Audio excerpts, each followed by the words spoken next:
welcome to Roo TV 2020. I hope you guys are doing okay. I hope you guys are surviving, staying home, staying safe. I'm here today. I haven't talked to you guys in a long time. I'm here today with my special guest, Big Josh. Did you want to do the introduction? I'm afraid it's you. I'll let you do it. You don't want to. You're having stage fright, Big Josh. No, I'm afraid I'll butcher your last name. I told you how to pronounce the last name, Big Josh. Come on now, seriously. Well, I thought it was FIERMAN, but no, I just FIERMAN. Okay, we had the conversation, ladies and gentlemen. Welcome, the awesome actors to our show, Hannah FIERMAN. Hannah, how the heck are you? How you doing today? Hey, I'm doing great, thank you. Good to hear from you, all the way from Atlanta, Georgia, I believe, right? Yeah. How's things going in Atlanta? I mean, how are you and Josh holding up in Atlanta with all this going on? Have you left the house at all, or what's going on? Yeah, we've left the house just a few weeks ago to stock up on groceries, and we'll go for walks in the wooded areas around here. But mostly we've just been stuck inside, even though it's gorgeous weather. Mostly we've just stayed like in the yard. Yeah, it's nice out. It's nice out too. It's sunny. I mean, I try to get walks out. Big Josh, you try to take walks too? Yeah. Yeah, usually. So I saw now this is like a genius idea, and I had this idea 2 weeks before I even saw the post. But yesterday, I think Hannah posted something to Instagram about a genius method to go out in public with this virus. And if you guys didn't see it, you can check out Hannah FIERMAN on her Instagram. But she had this mask. I'll go sort of like a yeah. Can you get the mask? All right, she's gonna get the mask. Big Josh, you're not gonna get scared at the mask, are you? Will you stop? No. Don't get scared at Hannah's mask, because I mean it's a little bit frightening.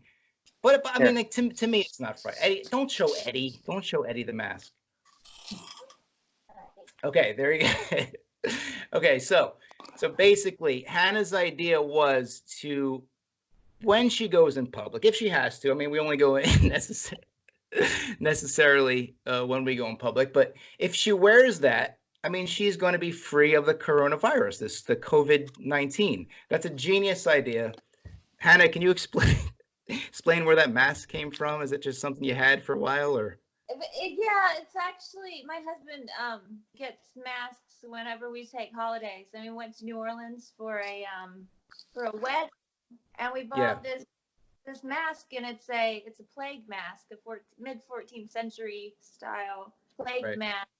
And what you do is you stuff flowers down here into its nose, so you don't have to smell bad smells. It was for the doctor. Anyway, I was just making a joke. It's in a little poor taste, but no. I think, like, no, it's sort of like it's a fine line between, like, I mean, I think you have to have a sense of humor about this or you go crazy. I mean, not to diminish the people. I mean, I have a good friend I graduated high school with, 39 years old, the same as me, who has COVID. I mean, he just posted on Facebook. It's ridiculous. He's got 2 kids. So I don't want to diminish the severity of everything, but you also have to keep your sanity, and sometimes keeping your sanity is, having a sense of humor about it. Do you agree with me, or? I do, and I was having this conversation with my husband this morning because one of my friends played an April Fool's joke on all of my friends, saying that they were going to meet downtown and shoot each other with paintball guns. Right. And but it was an April Fool's joke, but like some people thought he was. My husband didn't do it; he just got the email, but like thought that he was serious and was just like, "No, brother, that's a terrible idea," Yeah. And I mean, everybody's cool now; they got it all straightened out. But yeah, it's a fine line, funny versus just, Yeah. Now you guys are in Atlanta right now. I know a lot of the work obviously is in California. How long have you been in Atlanta? Do you travel for work when you go shoot stuff in LA? Because right now, I mean, LA and New York are like the hot spots for this thing. It's like you want to stay far away. So it's lucky, or it's good for you that you're in Atlanta and not in California, where it's probably a little bit worse, right? Yeah, I would not want to be stuck in an apartment building. I was wondering, are you guys in apartments right now? No, I'm in a house. I own my house. Big Josh, you're in a house, right? Mm-hmm. See, it Yeah. would be so tough to be in an apartment building, and the only way you can go outside is either a balcony or you have to use an elevator or a stairwell, and it would just be, I mean, it would just be so frustrating. So I'm just so glad that we didn't decide to move to LA when we were actually talking about it a few months ago. But most of the time, especially in New York too, I mean, that's the beauty of that city is that Yeah. everything is accessible, and right now accessibility is not, So when paramount. you guys, And Hannah, when you guys got married, you moved to Atlanta, or did you initially, when you started acting, I mean, many years ago, did you live in LA at one time, or oop, froze up? I think we lost Josh. Oop, Big Josh, you okay? What was that noise, Big Josh? Oh, sorry. Water. Yeah, Josh, we pick up all the audio, Josh. Come on. It's a professional interview. It's professional. I'm sorry. I'm sorry. Okay. So what happened? Did the dog hit a button? Well, yeah, what happened, Josh? Can he... Okay, so what was I saying? Anyway, yeah, LA, you don't want to be there. I have a good friend who's an actor, Tom Green. You guys know him. He is going out of his mind right now. He hasn't left his house in 2 weeks, and he lives in the hills. Yeah, Tom so Green? yeah, As yeah, that Swedish, guy. Bum is on the Swedish. Yeah, Amazing. Bummer's on the Swedish. Yep. I've been friends with him for quite a while, but he's really taken it hard. I mean, he hasn't left his house in 2 weeks, not even for grocery shopping. He gets stuff delivered. So I think I'd prefer to go to the store versus having it delivered because those deliveries should be prioritized for people that are not healthy or yeah. young, I guess. Hmm. Bit of a premium right now too. So what my parents have been doing is they won't let me buy stuff for them. They've been going to the grocery store but pre-ordered everything, and then they just put the groceries in their trunk, and then Yeah. they drive. They don't have to be in Yeah. contact with a human being, and then they just spray down and wash all the goods as soon as they get home, and that's safe. This is the safest way that I can think of sustainably, Yeah, no, exactly. Actually, my dad and mom actually talked to him yesterday, and he said he orders from, I don't know if it was ShopRite or Walmart. ShopRite's a local chain, the East Coast, and Walmart, and he has them. You pull up. I guess you order prior to, and then they bring you the bags. So I guess that's the way to do it. I mean, they're in their 60s right now, so if you're in your 60s or 70s, I mean, I wouldn't want to risk it. But anyway, not to I know you guys at home have been beaten over the head with this, and I guess that's just the life we're living right now. But just on a more positive note, let's talk about Hannah and the awesome work that she's done. Hannah, last night I watched a really funny movie that you were in.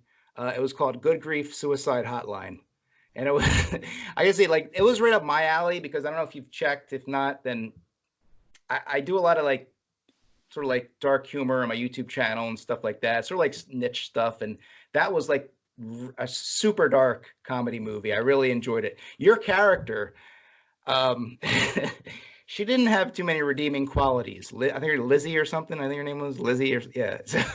So what can you tell us, or what do you remember about filming Good Grief Suicide Hotline? Well, I'm so glad you watched that. That is literally one of my top favorite movies that I've ever worked on. It was not only the most fun to actually just make because all of the people a lot of the people I was working with were actually improv comedians, and oh wow, we just laughed our asses off the entire time of filming, basically. And it was I mean, they would improvise sometimes a little too much, and we'd be like, "Come on, we got to get through this scene." But yeah.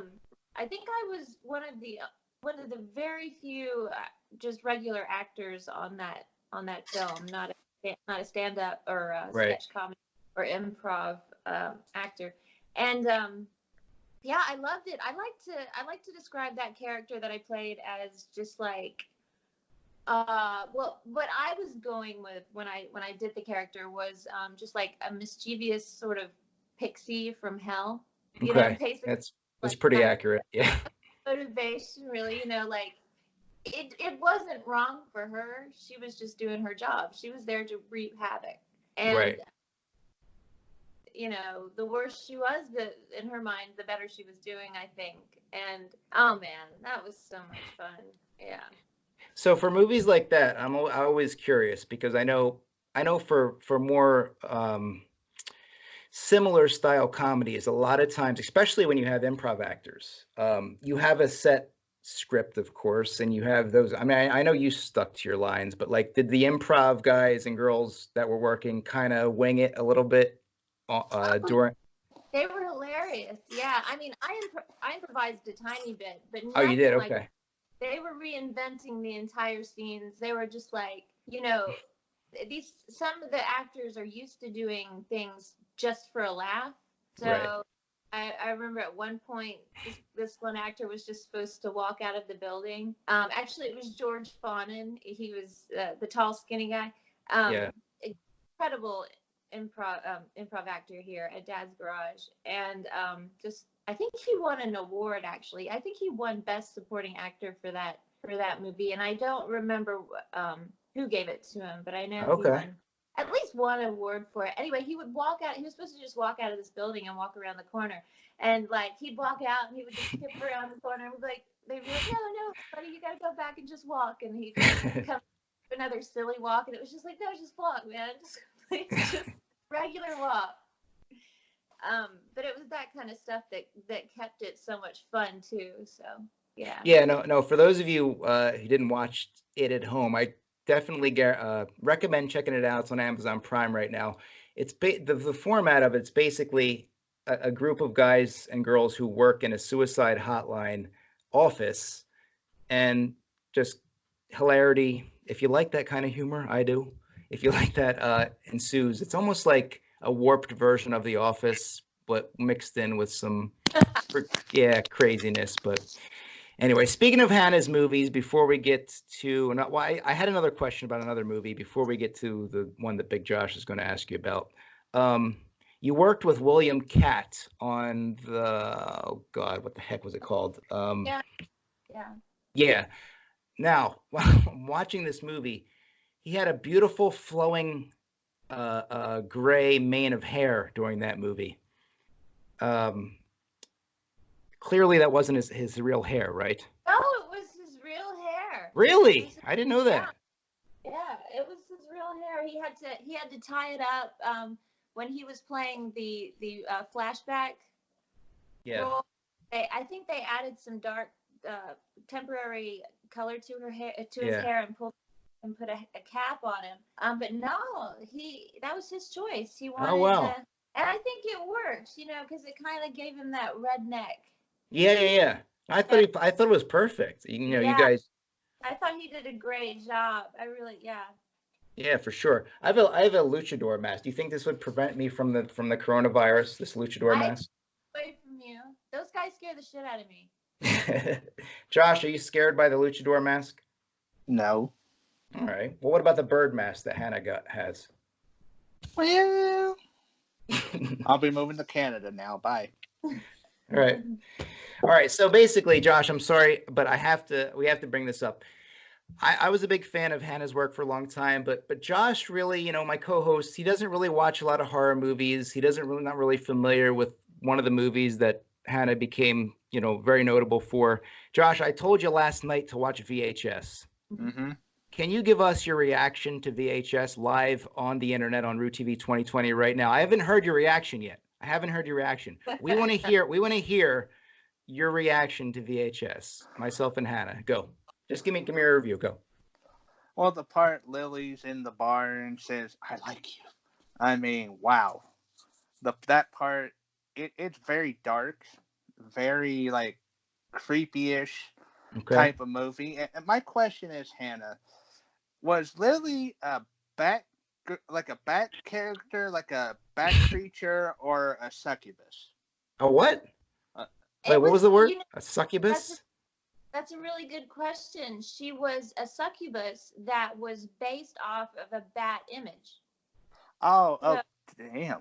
Yes. you hit the right on the head. That's amazing. So basically, David, the director writer, he wrote it along with Nick Tukoski.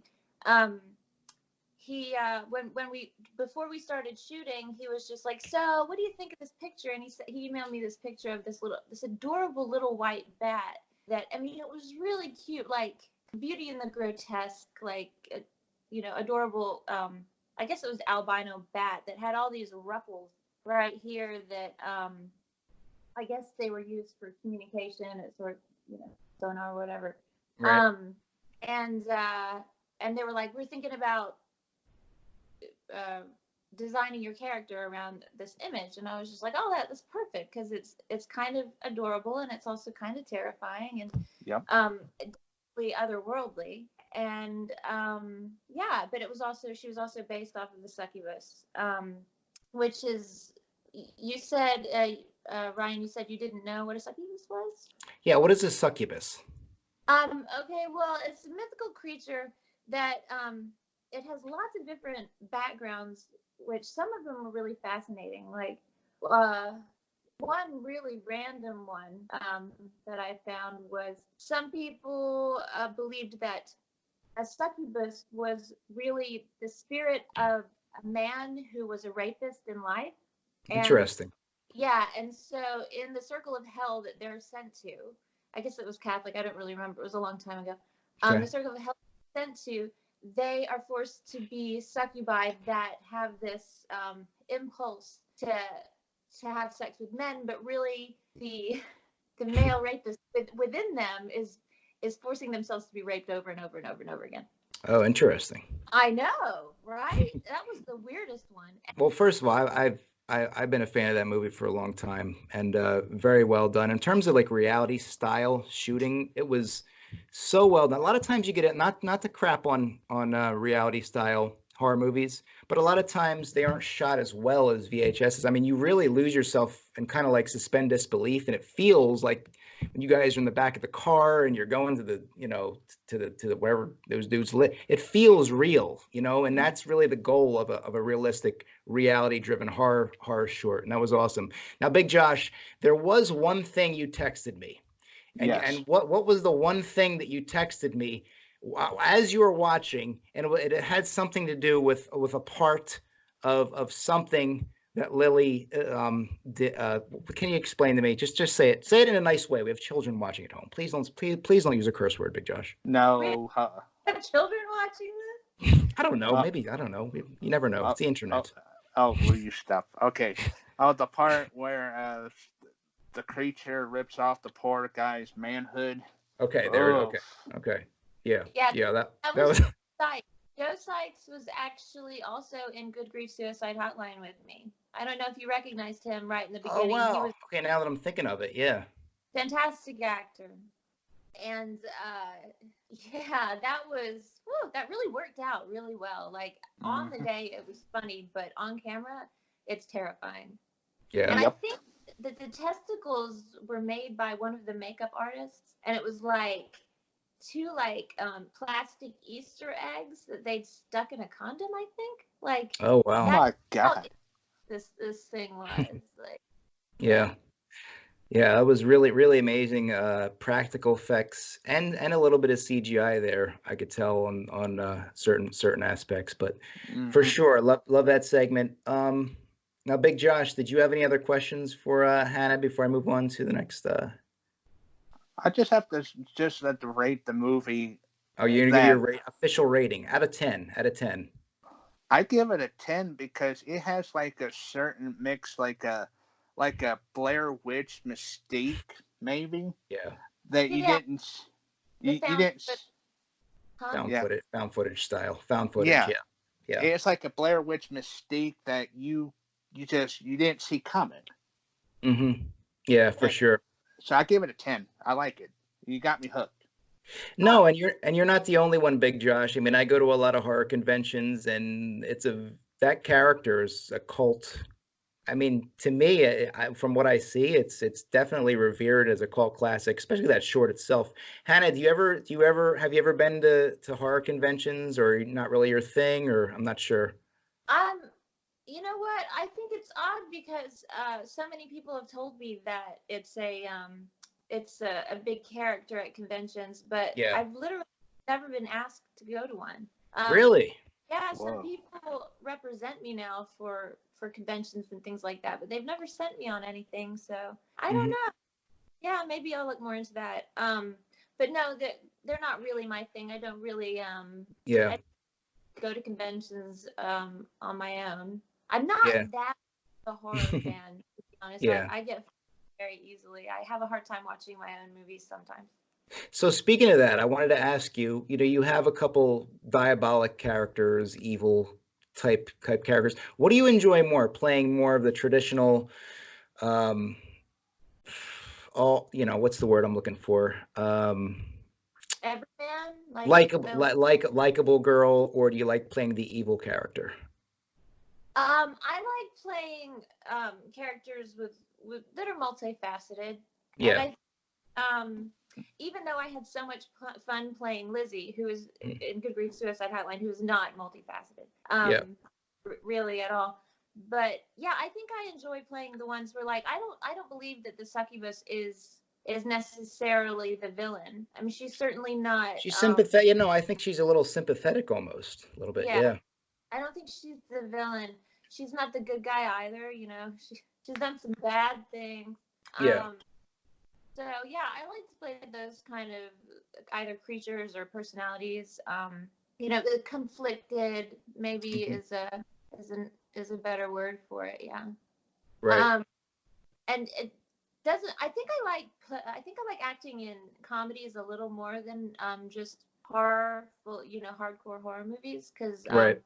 the whole set is lighter. Like everybody's, a little more relaxed. Everybody's having a little more fun on those shoots, and it trickles down from the script. The script is funny, so then Yeah. everybody else is.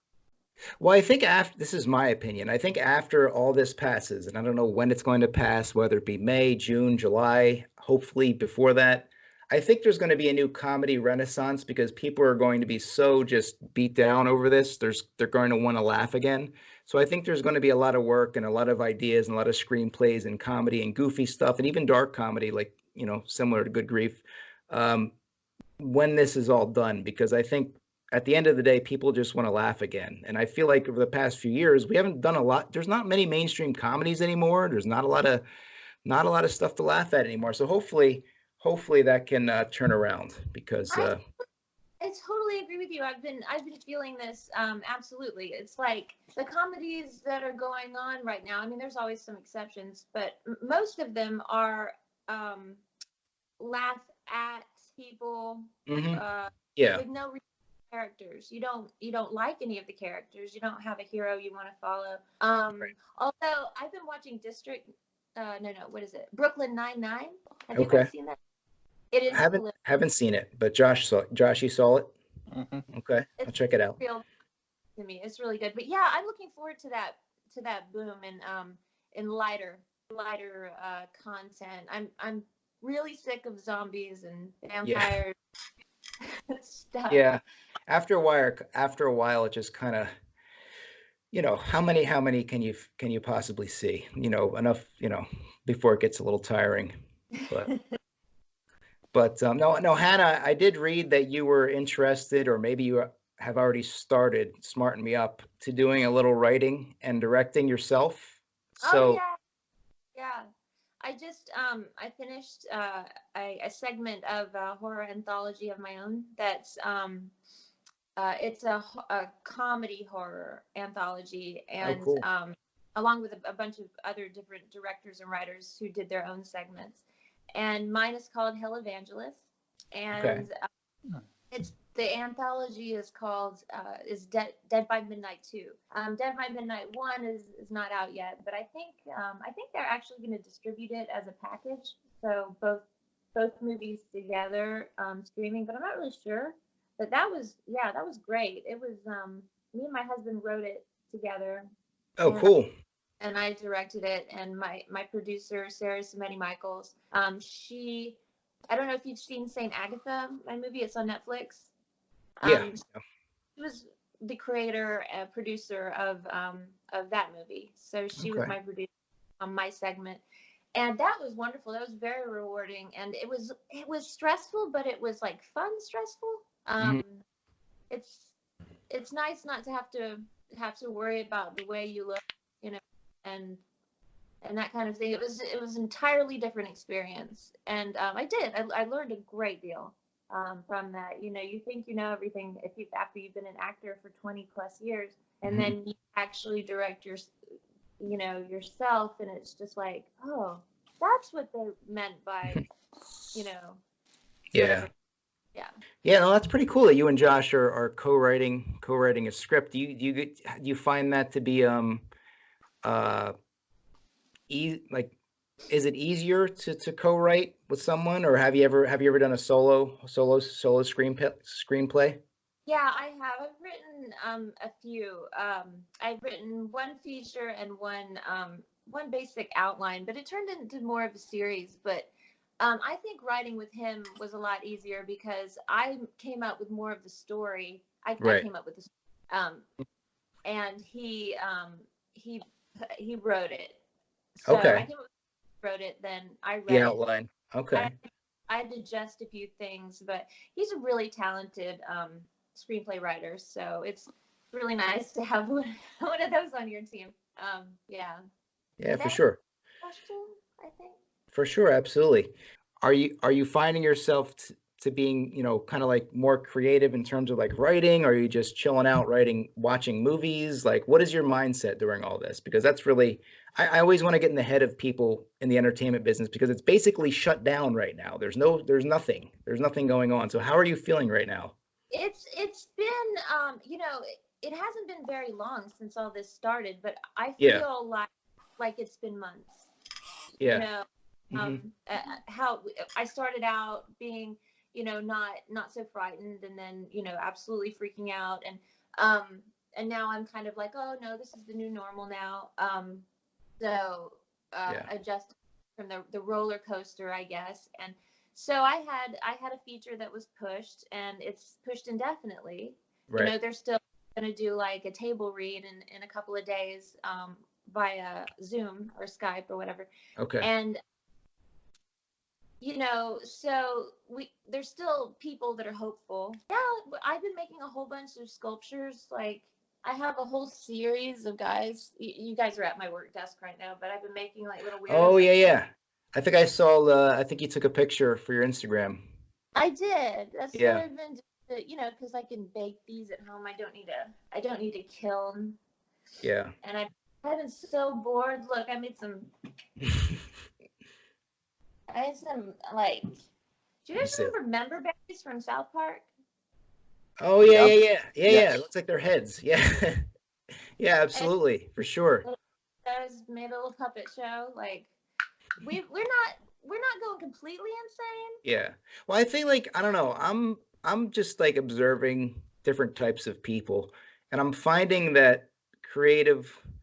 I mean, I don't use this term as in a negative way. I call myself it, but creative weirdo types, like, we kind of don't mind it, you know, as much as people who kind of don't have that sort of drive to create and you know, make things or act or whatever.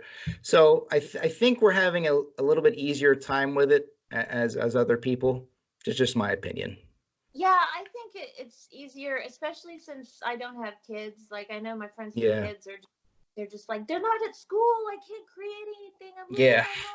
You know, so they're actually creating less, and that's what's making them nuts. But yeah, I grew up in Rockmart, Georgia, and it like, it didn't even have a Walmart. It had like 3 red lights. It was, I either would, you know, you had a choice of 3 things. You could do meth, you could have a baby, or you could be an artist. Right. And so, like, well, you've made the right choice. Born, you've made the right choice. Artist mother.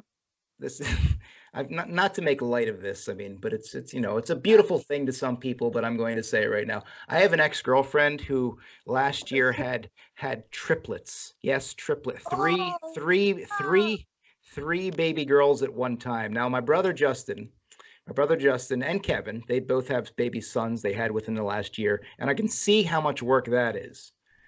yeah. I can't imagine what three screaming babies at the same time could do to your psyche or your ability to function. But I don't know. She seems to be doing okay.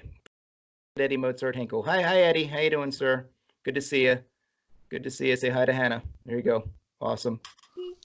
Okay. Yeah, well, it's been a pleasure chatting with you guys, and thank you for having me. And this was very diverting from my a little bit boring day. So Yeah. yeah. Yeah, I don't leave the house very much. I don't leave this house very often. So it's good to do this very much. Hannah, before we get out of here, plug your Instagram and whatever else you want to plug. So where can we find you? Because I know there's a lot of people watching that don't know where to find you on social media. Well, I'm just Hannah FIERMAN on Instagram and on Facebook, and I recently started tweeting, and I think I'm Hannah Rose Firm on there because I couldn't get my whole name, and I think it was because I actually created an account as a joke, like maybe I don't know 12, 13 years ago, and then forgot about it, and so Okay. I'm the one that stole my domain name. Actually, I think I don't know how to get it back anyway. So I'm Hannah Rose Firm on there, and but I don't really tweet that much. Yeah. And I got a website that my buddy Adam redid for me recently. I think He did a good job. I checked it out. I think last night. He did a really good job with it. Here's a funny story about him. Okay, so I'm not allowed to use his whole name because he's working for another media company. Anyway, but so he was a fan of my work, my movies, VHS and Siren specifically, I think. Mm-hmm. And he emails me. He's like, Hannah, your website looks like crap. This is coming from a fan. Like, I mean, I love work, man, but your website is crap. And let me please remake it for you. And I was like, right. No, because I'm like, I don't know this guy. And and so I went to this art show and I posted about it on social media. My friend did a painting of me, and he was having this big art show, and I went to it, and this guy shows up, Adam, and he turns out to be like the coolest, nicest dude. And then so after awesome. I was like, oh yeah, you know what? My website really does suck. And he did such a good job. Like, he's so talented. Yeah. Yeah. And I just let him do whatever he wanted. I'm like, do whatever your vision is. Cause I'm just going to be hypercritical about the way I look. So you just do your thing. And I think he also edited my reel. Just fabulous. Awesome. Yeah. No, he's got everything on there, and looks really good. Big Josh, before we get out of here, do you have any parting words for Hannah FIERMAN? Please don't say fireman. Please don't say fireman. No, stop. Oh, she's not a fireman. She's a beautiful actress. Stop it. Oh, I know she's a beautiful actress. Will you stop? I just want to say it's been fun speaking with you today, and I definitely think I'm going to watch VHS again after we get off here. Okay, you can watch Siren too. It's the feature spinoff. Yeah, same character. Okay, well, I'll definitely look for that. No shaky cam. Yeah. All right. Well, bye. Y'all have a safe rest of your quarantine. All right. Thanks. Be safe, Hannah. Thank you so much for joining us, and for everybody watching at home, thanks for tuning in. Hannah, you're awesome. Big Josh, take us out. Let's go. I'll catch y'all on the succubus flip side, everybody. Oh, there goes my nuts. Deuces. All right. See you guys. Cheers. Cheers, guys. Bye, Hannah. Bye. See ya. Bye, Hannah.